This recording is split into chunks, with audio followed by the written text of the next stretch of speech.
এলআইসির policy করার আগে 5টি বড় ভুল, যেই ভুলগুলো করলে ভবিষ্যতে আপনার অনেক বড় ক্ষতি হতে পারে।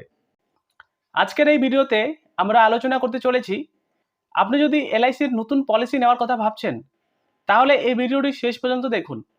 কারণ দেখবেন অনেকেই তাড়াহুড়া করে বা অন্যের কথা শুনে এলআইসির পলিসি নিয়ে নেন এবং পরে কোথাও না কোথাও আফসোস করে থাকেন।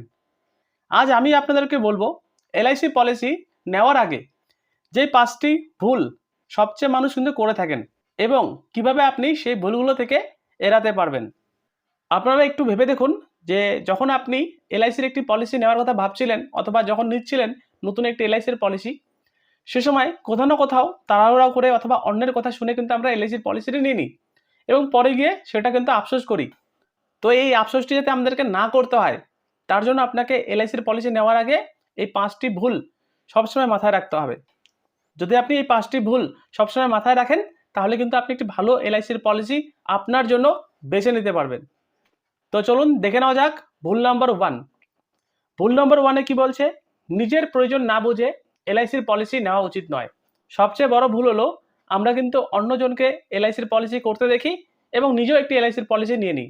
অথবা আপনার বন্ধু যে এলআইসির পলিসিটি নিয়েছেন, সেই এলআইসির পলিসিটি যে আপনার জন্য ঠিক হবে এমন কোনো কথা নেই, আপনার জন্য ঠিক নাও হতেও পারে। তাই পলিসি নেওয়ার আগে নিজেকে এই কয়েকটি প্রশ্ন করুন। আমার পরিবারের আর্থিক নিরাপত্তার জন্য কত টাকা আমার কভারেজ দরকার? আপনি যে একটি এলআইসির পলিসি নেবেন, সেখানে তো একটি ইন্স্যুরেন্স কভারেজ থাকবে, তাই না? সেই ইন্স্যুরেন্স কভারেজটি কত টাকা দরকার আপনার ফ্যামিলির জন্য? এই প্রশ্নটি আপনি নিজেকে করুন। তারপর প্রশ্ন করুন, সঞ্চয় আপনার সন্তানের শিক্ষা নাকি অবসর পরিকল্পনা, এই কোন পরিকল্পনা নিয়ে আপনি একটি এলআইসির পলিসি খুঁজছেন, সেই লক্ষ্যটাকে স্থির করুন। আপনি যদি প্রয়োজন বুঝে এলআইসির পলিসি নিয়ে থাকেন, তাহলে ভবিষ্যতে আপনাকে কিন্তু কোনো রকমভাবে আফসোস করতে হবে না। তাই আমাদের ভুল নাম্বার 1 হলো, নিজের প্রয়োজন না বুঝে এলআইসির পলিসি কখনোই নেওয়া উচিত নয়। আপনাকে সবার আগে লক্ষ্য রাখতে হবে, আপনি যে এলআইসির পলিসিটি নিচ্ছেন, তার মধ্যে যে ইন্স্যুরেন্স কভারেজটি থাকছে, সেই ইন্স্যুরেন্স কভারেজটি আপনার ফ্যামিলির জন্য কতটা নিরাপদ, কত লাখ টাকার পলিসি আপনার জন্য দরকার, যাতে আপনার ফ্যামিলিটি স্টেবল থাকে, রাইট?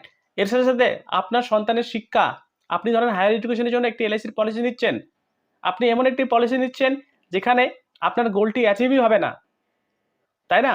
তো সেইগুলো লক্ষ্য আপনাকে সবার আগে চিন্তা ভাবনা করতে হবে এবং চিন্তা ভাবনা করে আপনার নিডটিকে জেনারেট করে আপনি প্রয়োজনে বুঝে যদি আপনি পলিসি করেন, তাহলে ভবিষ্যতে আপনাকে কোনো রকমভাবে আফসোস করতে হবে না। ভুল নাম্বার 2, দেখুন কি বলছে, প্রিমিয়াম দেখে সিদ্ধান্ত নেওয়া কখনোই উচিত নয়। অনেকেই বলে থাকেন যে একটি কম প্রিমিয়ামের পলিসি নেন, 500 টাকা 1000 টাকা মাসে। কিন্তু মনে রাখবেন, শুধুমাত্র কম প্রিমিয়াম হলেই যে পলিসিটি ভালো হবে এমনটা কিন্তু না। দেখতে হবে সেই পলিসির মধ্যে সামের শার্ট কত, বেনিফিট কি কি রয়েছে, বোনাসের বেনিফিট কি রয়েছে সেই পলিসির মধ্যে, এবং দীর্ঘমেয়াদী কতটা লাভজনক হতে পারে আপনার জন্য। তাই কম প্রিমিয়ামের লোভে যদি আপনি একটি ভুল পলিসি নিয়ে নেন, তাহলে ভবিষ্যতে আপনার আর্থিক সুরক্ষা কিন্তু কমে যেতে পারে। তো দেখুন, ভুল নাম্বার 2 হলো যে প্রিমিয়াম দেখে কখনো সিদ্ধান্ত নেওয়া উচিত নয় যে এই পলিসিটি বেস্ট।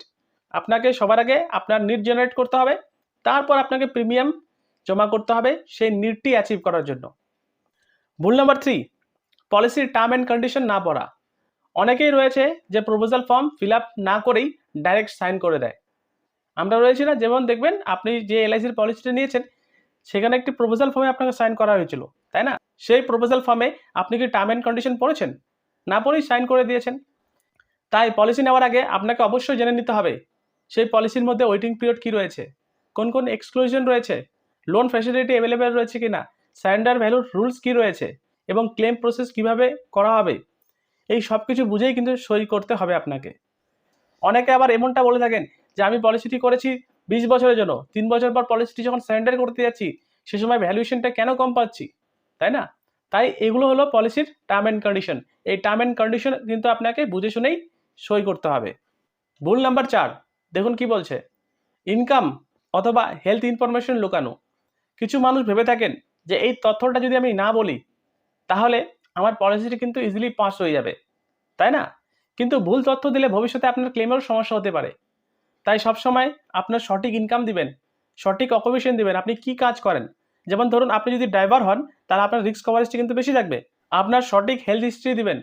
আপনাদের ফ্যামিলিতে যদি কারো হেলথ হিস্ট্রিতে ক্যান্সার থেকে থাকে, আপনি যদি না দেন, এবং ভবিষ্যতে যদি কোনো ক্লেম চলে আসে তাহলে কিন্তু এই হেলথ হিস্ট্রি লুকানোর জন্য আপনার ক্লেমটি রিজেক্ট হতে পারে। এবং সর্বশেষ ভুল নাম্বার 5 হলো, এটি সবচেয়ে গুরুত্বপূর্ণ, যে একজন ভালো এজেন্টের পরামর্শ নেওয়া উচিত। শুধুমাত্র এলআইসির পলিসি আপনি নিয়ে নিলেন যে কোনো এজেন্টের কাছ থেকে, এটা না। একটি ভালো অ্যাডভাইজারের থেকে যদি আপনি পলিসিটি নেন তাহলে কি আপনার লাভ হবে দেখুন। সঠিক প্ল্যান নির্বাচনে আপনাকে কিন্তু সাহায্য করবে সেই অ্যাডভাইজার আপনাকে বলবে যে কোন প্ল্যানটি আপনার জন্য বেস্ট। নমিনেশন বুঝিয়ে দিবে, প্রিমিয়াম রিমাইন্ডার দেবেন সঠিক টাইমে। আপনি যদি পলিসি করে থাকেন ইয়ারলি, সেই সঠিক টাইমে সেই এজেন্ট কিন্তু আপনাকে রিমাইন্ডার দিয়ে থাকবে, যদি আপনি একজন ভালো অ্যাডভাইজারের থেকে পলিসিটি পারচেস করে থাকেন। এর সাথে সাথে ক্লেমের সময় আপনার পাশে থাকবে।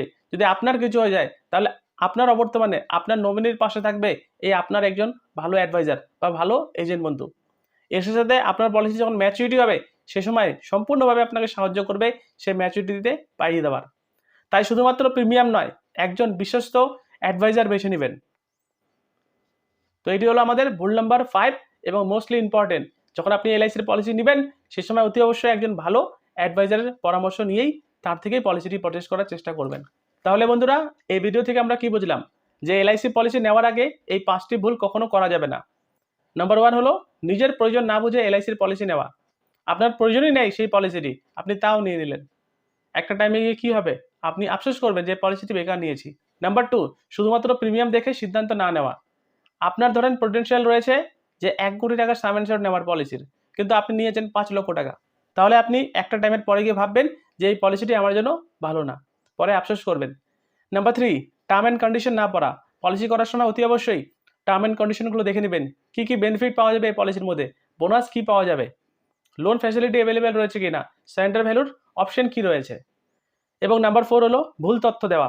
পলিসি করার সময় কখনো ভুল তথ্য দেবেন না। এবং নাম্বার 5 হলো যে একজন ভালো এলআইসি এজেন্ট বন্ধুর থেকে পলিসিটি পারচেস করার, তিনি আপনার কিন্তু একটি সঠিক ইনফরমেশন নেওয়ার জন্য সাহায্য করবে। তো আপনার যদি এলআইসির পলিসি থেকে থাকে তাহলে কমেন্ট বক্সে অবশ্যই জানাবেন, এবং আপনার কোন এলআইসির পলিসিটি রয়েছে সেই পলিসিটির নাম অতি অবশ্যই কমেন্ট বক্সে লিখবেন। এর সাথে আপনি লিখতে পারেন যে এলআইসির পলিসি বেস্ট অর নট। ভিডিওটি ভালো লাগলে লাইক করবেন, শেয়ার করতে ভুলবেন না এবং সাবস্ক্রাইব করতে ভুলবেন না।